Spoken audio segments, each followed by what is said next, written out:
Assalamualaikum warahmatullahi taala wabarakatuh. Perkenalkan, nama saya Agus Nur Alim, NPM 20732041 dari Mekanisasi Pertanian D3, alamat Sumber Agung Kemiling, Bandar Lampung. Baik, di sini saya akan membuat sebuah tugas, yaitu tugas mata kuliah agama, yang mana peraturannya kali ini yaitu dibuat dalam sebuah bentuk audio, visual atau video. Yang mana temanya kali ini adalah persamaan akhlak, moral dan etika. Lalu yang kedua, perbedaan akhlak, moral dan etika. Yang ketiga, apakah akhlak bisa dibentuk? Dan yang keempat, sertakan alasan dari poin nomor 3. Baik, itulah beberapa tema yang bakal dijadikan tugas pada kali ini. Oke, kita beralih kepada tugas yang pertama, yaitu persamaan akhlak, etika, dan moral. Akhlak, etika, dan moral mengacu kepada ajaran atau gambaran tentang perbuatan, tingkah laku, sifat, dan perangai yang baik. 2. Akhlak, etika, moral merupakan prinsip atau aturan hidup manusia untuk menakar martabat dan harkat kemanusiaannya.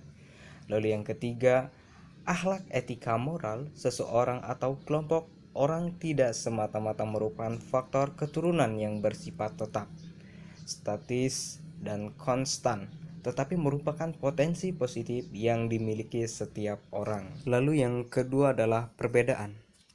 Akhlak merupakan istilah yang bersumber dari Al-Quran dan Al-Sunnah. Nilai-nilai yang menentukan baik dan buruk, layak atau tidak layak suatu perbuatan, kelakuan, sifat, dan perangai dalam akhlak bersifat universal dan bersumber dari ajaran Allah. Sementara itu, etika merupakan filsafat nilai pengetahuan tentang nilai-nilai dan kesusilaan, tentang baik dan buruk. Jadi, etika bersumber dari pemikiran yang mendalam dan renungan filosofi yang pada intinya bersumber dari akal sehat dan hati nurani.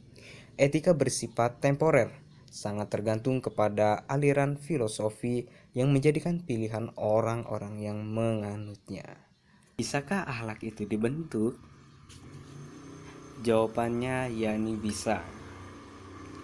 Jawaban tersebut ditemui dari beberapa pendapat dari para pakar akhlak, yang mana di situ dikutip bahwa akhlak bisa dibentuk. Nah, selanjutnya, alasan kenapa akhlak bisa dibentuk. Yang pertama, melalui cara pembiasaan yang dilakukan sejak kecil dan berlangsung atau secara terus-menerus kontinu. Imam Al-Ghazali pernah mengatakan, kepribadian atau budi pekerti manusia itu pada dasarnya dapat menerima segala usaha pembentukan melalui pembiasaan.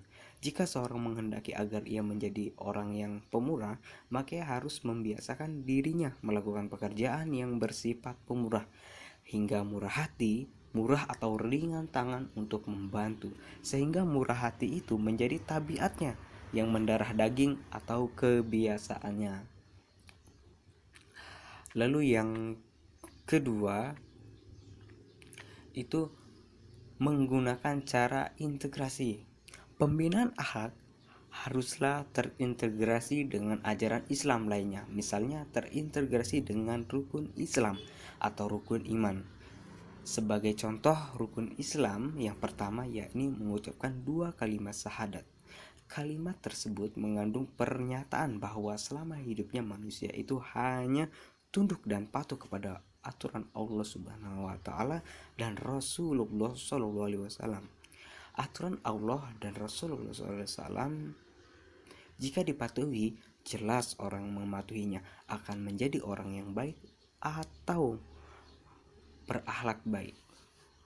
Begitu pula misalnya dengan rukun Islam yang kedua, yakni mendirikan salat.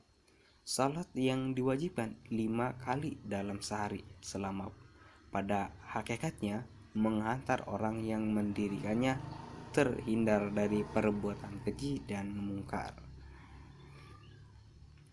Baik, itulah